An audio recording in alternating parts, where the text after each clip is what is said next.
You caught up with me? How is that possible? I had even prepared a boat to ensure a quick getaway, and still you caught up to me! No boat could ever match the speed of the wind. The wind? What are you talking about? Oh, I get it. Your vision. Drat! If I only had a vision! Or, if I could activate this one, then— This has nothing to do with visions. You may be skilled at vanishing from a crowd, but it seems you know precious little about how to conceal yourself from nature's gaze. Additionally, your chosen escape route was flawed for reasons that are too numerous to go into. And on top of that, I could hear your boasting and proud laugh. In other words, you failed to meet any of the basic criteria for a grand heist. Namely, speed— You... But most disappointing of all is the state of the vision in your hand. It appears that the vision doesn't respond to human desire indiscriminately. Fine, fine. I admit it. I've had my eyes on this vision for quite some time now. I decided to register after hearing that this fighting contest was full of a bunch of lousy fighters. I fought my way to the finals and... Aha! So you were supposed to be our opponent! I'd intended to win the contest through skill alone all along. But then you, after watching the semifinals, I knew that I didn't stand a chance. But I wasn't about to give up since there was no use in trying to face you in the match. I decided to put my skills to good use while everyone's attention was on you and Beto. I was convinced I prepared thoroughly for my escape, but somehow you still managed to catch up to me. After all I went through to get it? I think not. Really? Fine. But you'd better mean it. It didn't activate once I took it anyway. It's nothing but a useless shell to me. You know, according to the laws of the sea, the penalty for stealing is breaking the culprit's arms. Huh? You're not serious, are you? Not to mention that the item you stole was a prize. You didn't show up for the final match, and you damaged the reputation of the captain of the Crux fleet. It seems that it would be only fair to brand the word thief on your forehead with a hot iron. Whoa, whoa! We don't need to go that far, do we? I never would have guessed you could be so cruel. If this is where talking gets me, then forget it. I'll risk a fight. With sword comes shadow.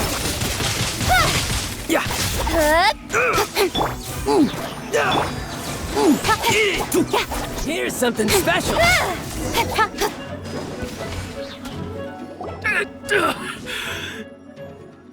No, no. Do what you want, but please, don't brand my forehead. He has persevered to the bitter end. Put down the vision and leave. I've changed my mind. Huh? What's wrong? Are you asking for more punishment? It's up to you. No need for that. Thank you for releasing me. You truly are generous. Huh?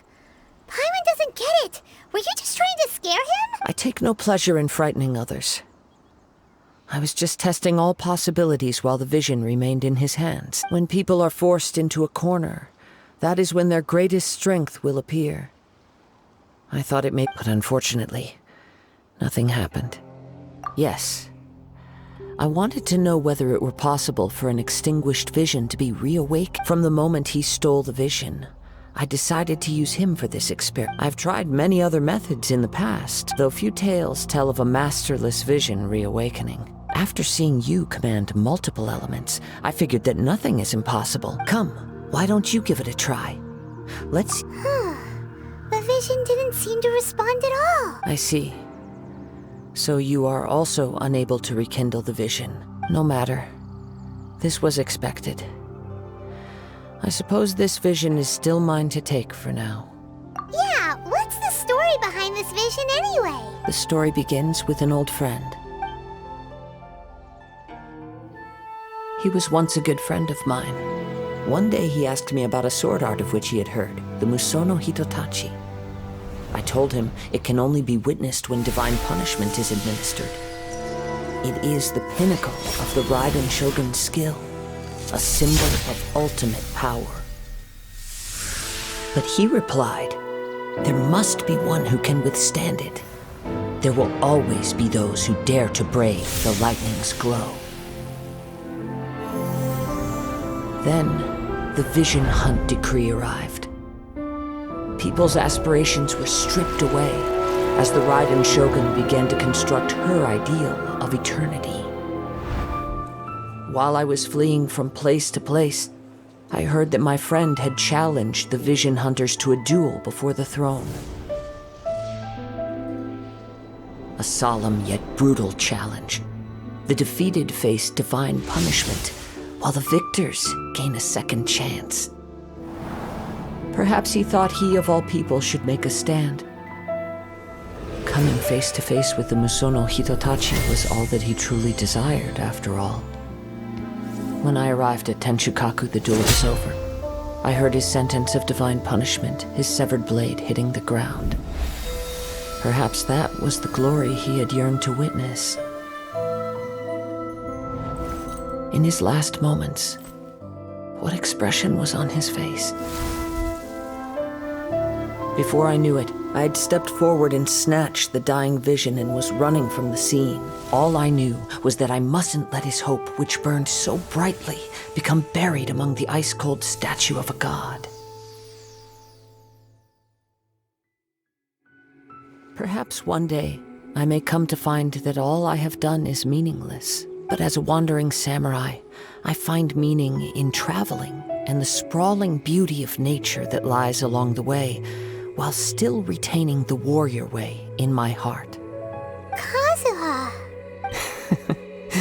It's just another way of saying I do as I please. All right then, it's time we returned. Do not let my feelings trouble you, but thank you.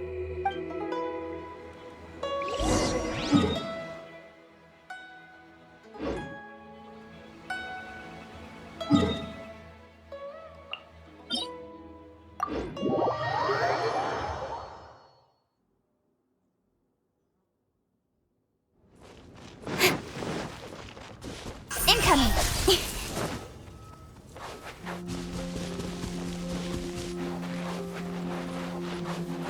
Speed up!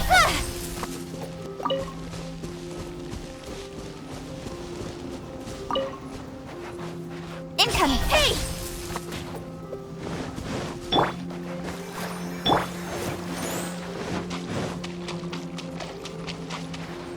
Speed up!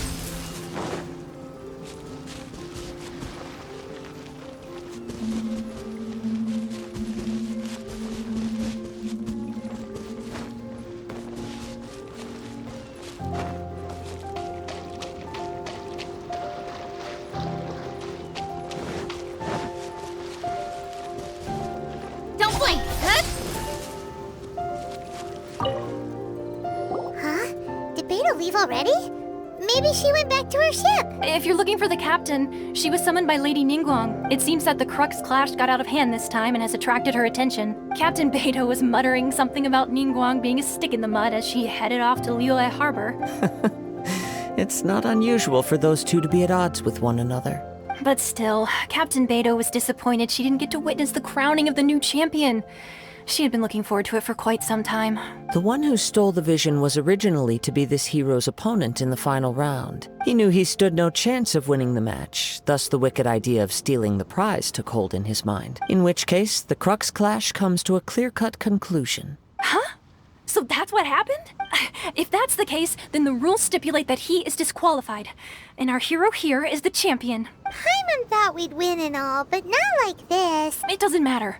As the saying goes, honor given is honor deserved. Now, let me go prepare the champion's medal to award you. Yes, I believe so. Though Captain Beidou is no longer present here, I'll be sure she receives word of it. She is a woman of her word, but the voyage to Inazuma is a treacherous one. You will be plagued by a perpetual tempest the entire trip. In fact, the relentless rain and wind are also an embodiment of the Raiden Shogun's will to close the nation.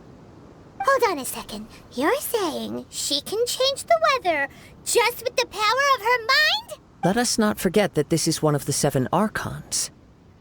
If Liyue's Morax could form Guyun's stone forest by casting down his stone spears, then it should come as no great surprise that the Raiden Shogun is capable of summoning an eternal tempest. Suffice it to say that if you wish to journey to Inazuma, The Alcor will need some time. You will be notified once all the preparations have been made. In the meantime, I intend to embark on a journey of my own. I will travel all... Paimon believes you'll find a way for sure. Thank you. May both our journeys prove meaningful. One final word of warning. The part of your journey that lies after the storm may well prove to be the most arduous.